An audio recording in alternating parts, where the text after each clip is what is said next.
Hey, beautiful humans. Thank you for tuning into the Love and Life podcast, the podcast where we talk about how to live and love authentically, whatever that might look like to you.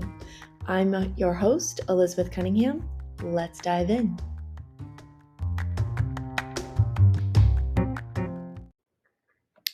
Well, hey, beautiful humans. Thank you for joining me for another episode of the Love and Life podcast. And today I want to talk with you about why should you listen to me? I think that's a great question.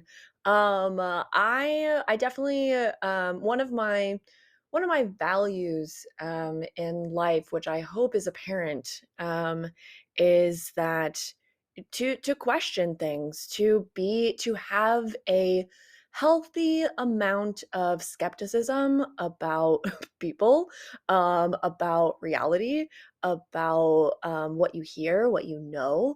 I think that's how we grow. We have a healthy amount of skepticism. We ask the questions. I find that the clients that I have who have that healthy amount of skepticism, who push back on the things that I am teaching, who question what I'm saying, who question the methods that I have learned and are teaching them. And we have those really healthy conversations. And I don't mean like challenge as in be combative or aggressive. I mean challenge as in be curious about, voice their misunderstandings, voice what they've been taught and how that might be incongruent with what I'm saying. And that we have healthy conversations about that, and we both grow from those conversations. Because listen, why I'm gonna tell you my background, and I'm gonna tell you um where I've gotten my degrees and certifications and knowledge and the methodologies that I use and all of that. But I don't know everything. And also, I'm always discovering different ways, better ways, new ways to think about things, to share about things, how to teach things, what to teach, what the best ways to teach are, what the best ways to coach are.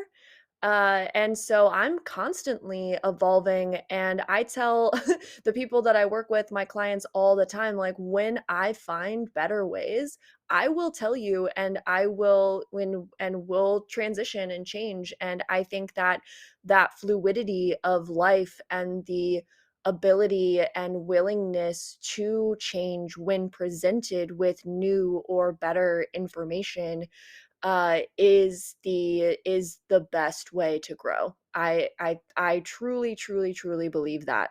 And so I don't want you to just take my word for things. Please don't do that. I'm actually asking you to not do that. Do not just take my word for things. Like, if what I say resonates with you, fantastic.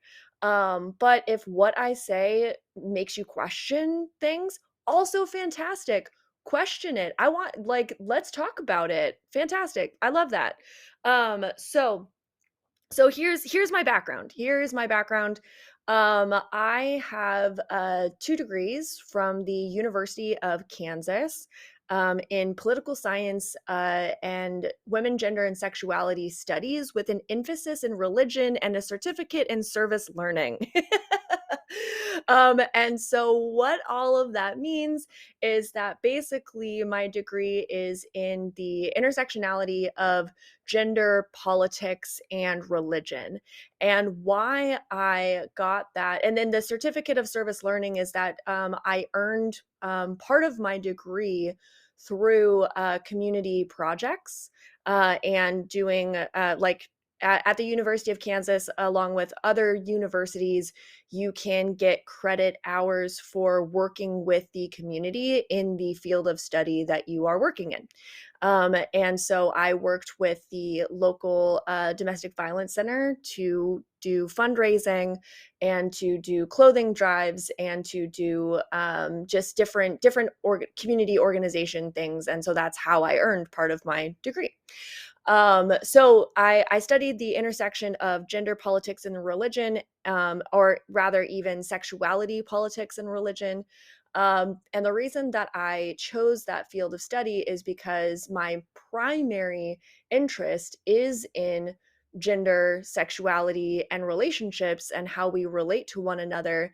And the biggest things that I see that impact that or get in the way of us being able to fully express our gender, our sexuality, our relationships is politics and religion.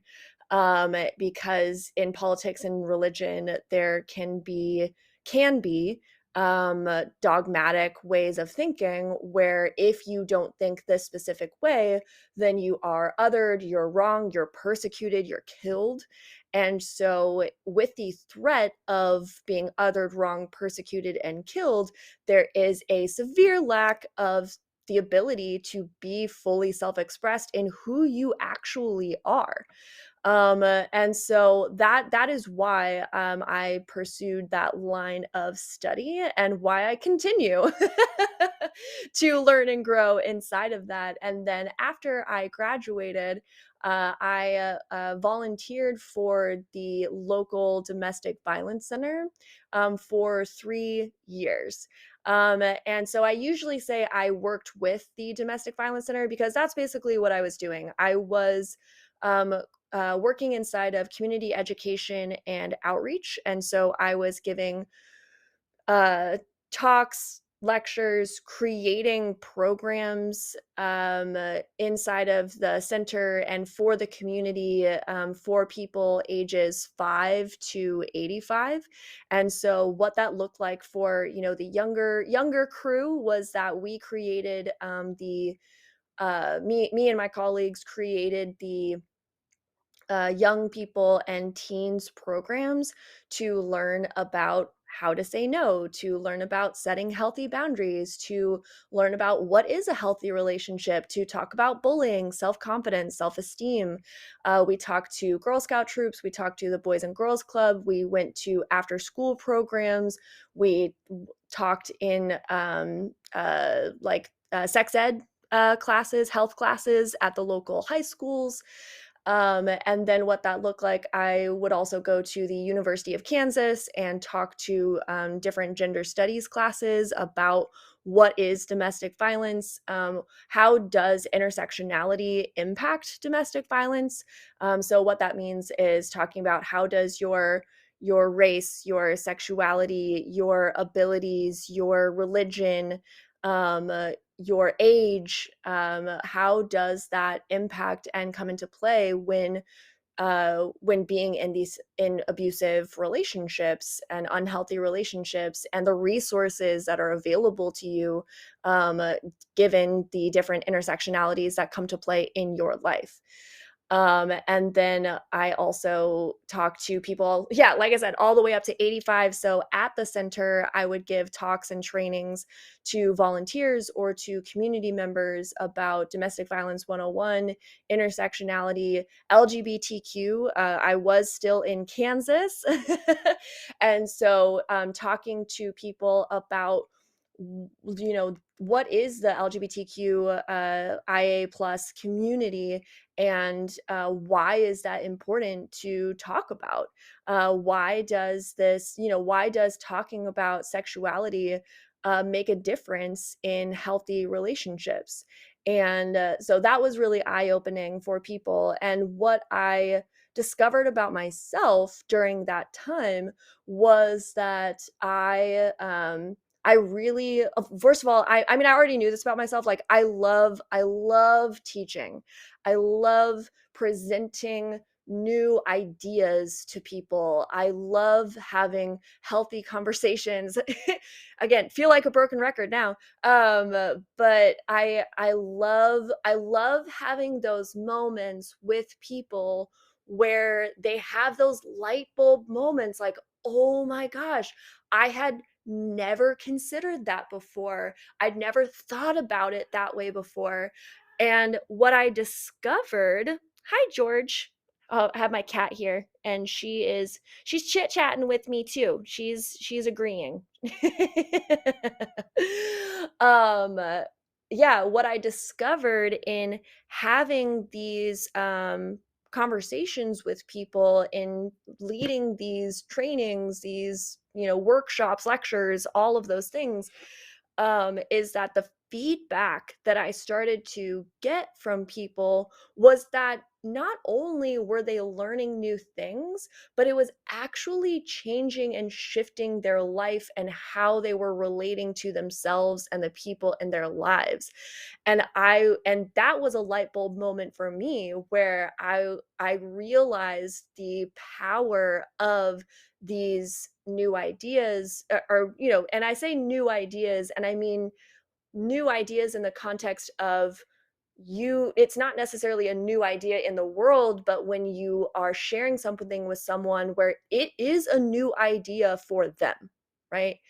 Um, and we all have that because we all don't know everything. And so, really, what matters is not necessarily new ideas in the world, but new ideas for us, new ideas for individuals, new ideas for specific groups of people. And so, it's not necessarily even about like discovering new theories, although I love that. But it's truly about sharing knowledge and teaching. And that really does shift and make a difference for people.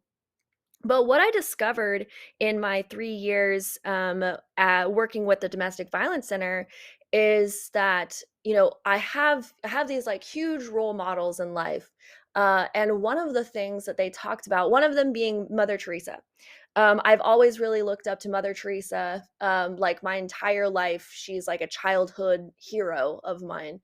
And one of the things that she says, and as I learned throughout my life, that most most teachers know this, is that what you focus on is what expands in the world. And what the words that you say every single day, that's what expands in the world.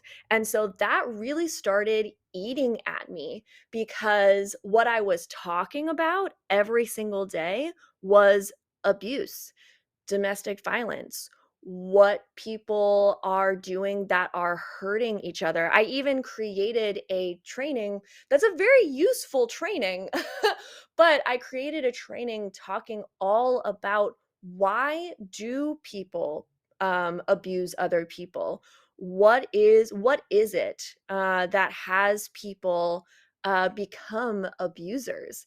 And so I was leading that training on a regular basis. And so I was talking about how people grow up and what people learn to be manipulative and why people act that way, and the different types of ways in which people are manipulative and are abusive and are coercive and take advantage of their partners, and just these really intense subjects, which again are useful to know because that is a reality of our world, is that people do that. And so knowing the why behind that is useful. However, again, what was eating at me is that this is what I'm speaking into the world every single day. And so am I contributing to the expansion of manipulation, abuse, and coercion, because that is what I'm talking about every single day. And so, what I decided is that I wanted to start speaking love into the world, which is what my company is called, by the way, Speaking Love. Um, so, I decided that, and I didn't know how to do that. I was like, "How do you do that? How do you speak love into the world every single day? Do you just walk around and say the word love, love, love, love, love, like, over and over again?" I'm like, "I guess that's an option. It's not an option."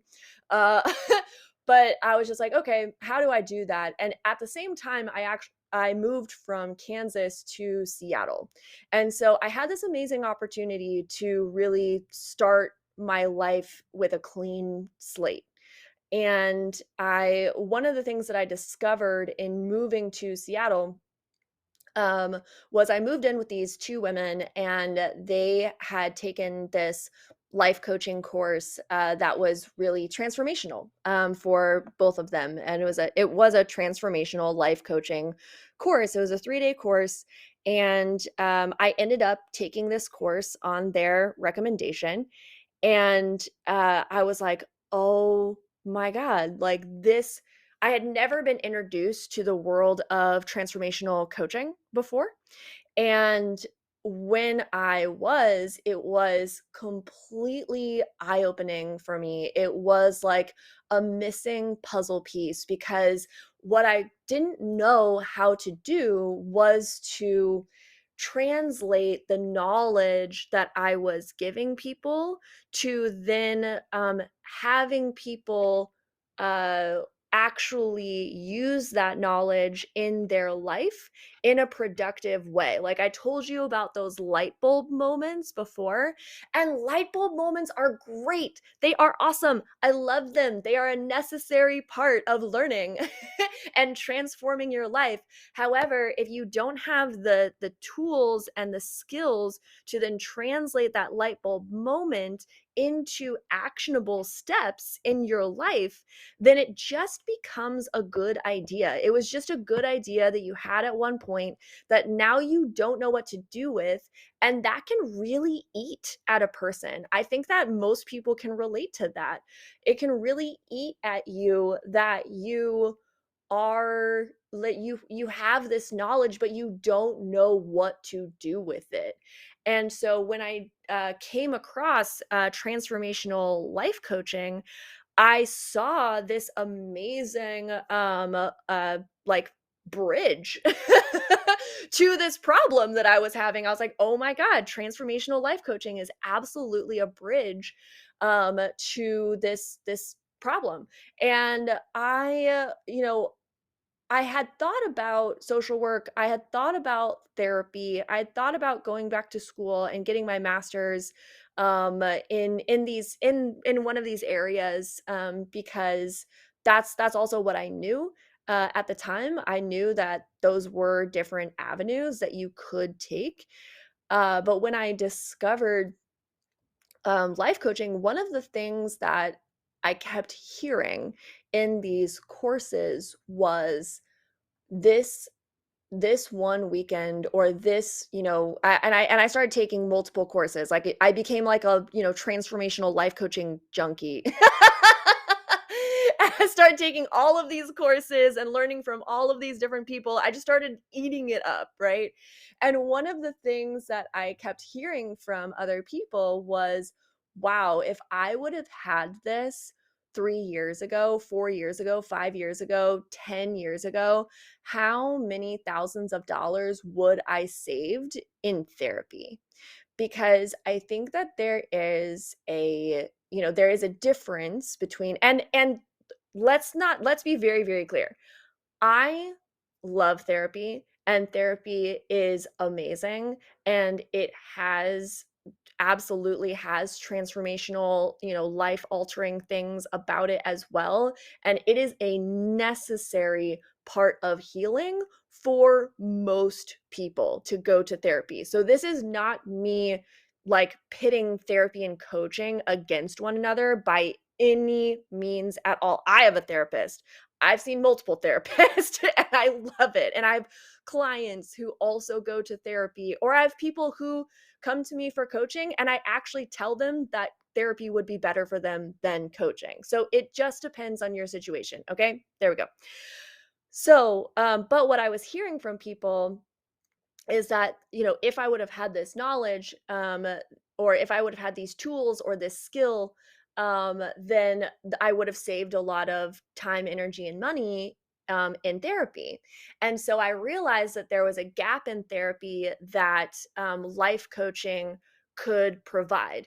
And again, they play really well together. And what I think that that gap is that actionable step, is that direction, is that, okay, how, like, what is the how from here? Where I see, and again, not that there's no how in therapy, but what I see is, why I chose, rather, let's phrase it that way, why I chose to then get multiple certifications in transformational life coaching was because I am someone who is very interested in, how do I practically apply this to my life? How do I have these theories make a difference in my life, and move forward from there? So that's why I went the life coaching route rather than the therapy route, although I do have plans to go back to grad school and get my doctorate. I am a lifelong learner. So I did. I did coaching for landmark education. So a lot of my training comes from landmark education. I also have a certification in accelerated evolution, transformational life coaching, and I plan on actually getting more certifications from them as well. I have a certification in the erotic blueprints and studying sex and eroticism. And I also am a trauma informed coach, certified trauma informed coach. So what does that mean? That means that I'm not licensed to work with people through their trauma. There is a stop in my scope there. However, in being trauma informed, how I approach my coaching through a trauma informed lens is through the work that I did with the domestic violence centers, and through the certification that I got. Then I can be aware of how because everyone has trauma. Every single person has trauma in some form from their past.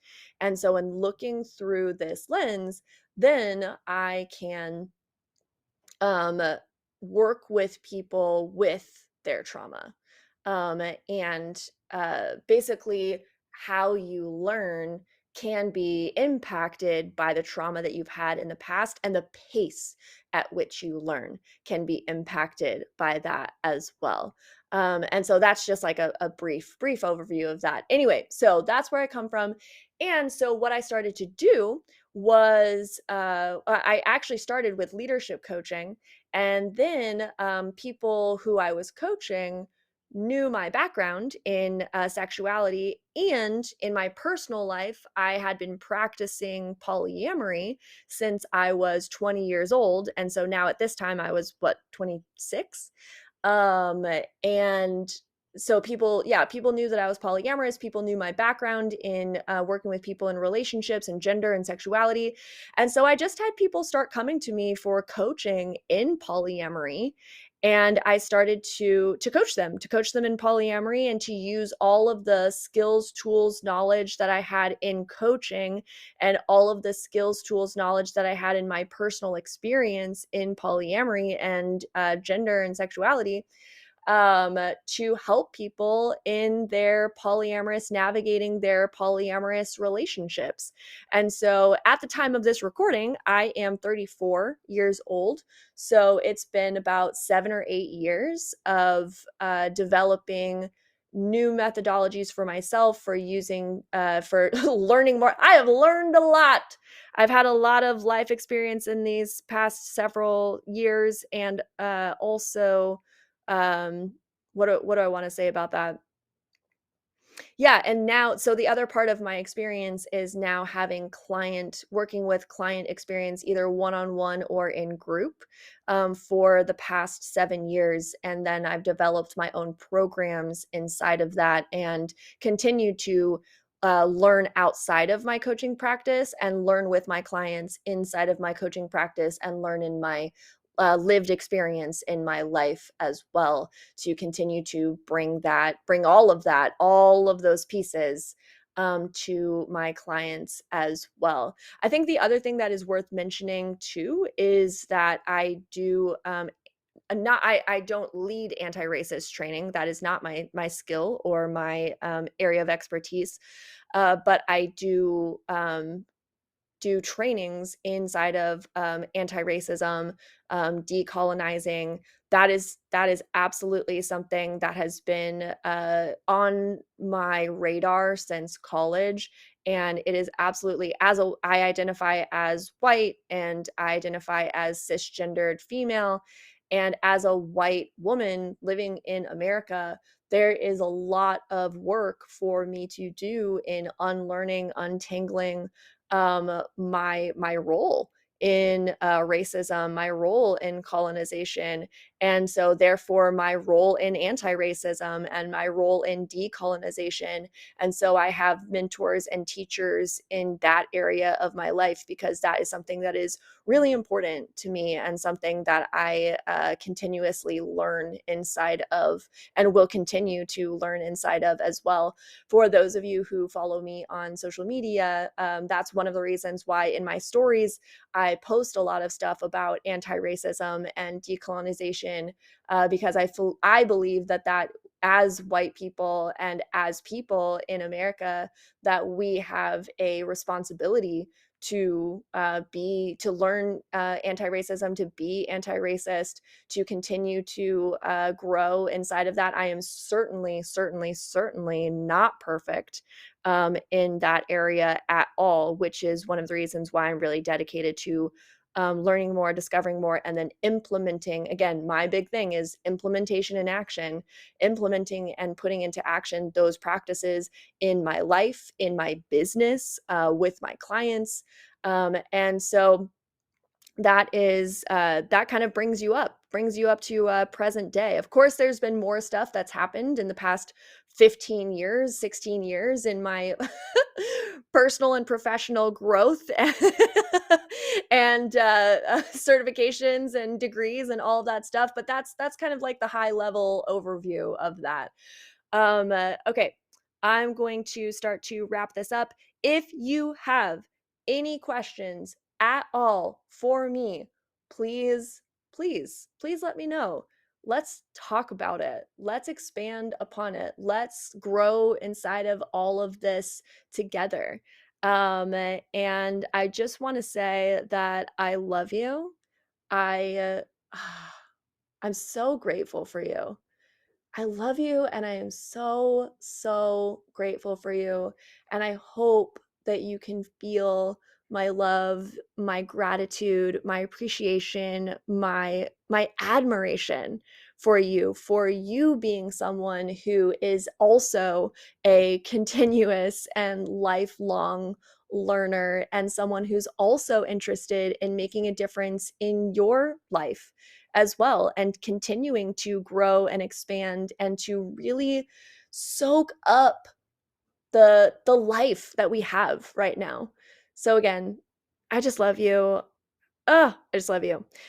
And I think that I think I found out, if you click on basically like my podcast home page, which I think that I can put in the show notes. Then you can send me a message. I think I figured it out.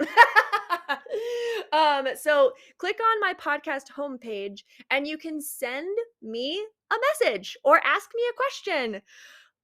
So great. I'm so happy that this is collaborative. All right. I love you all so much. Have an amazing day.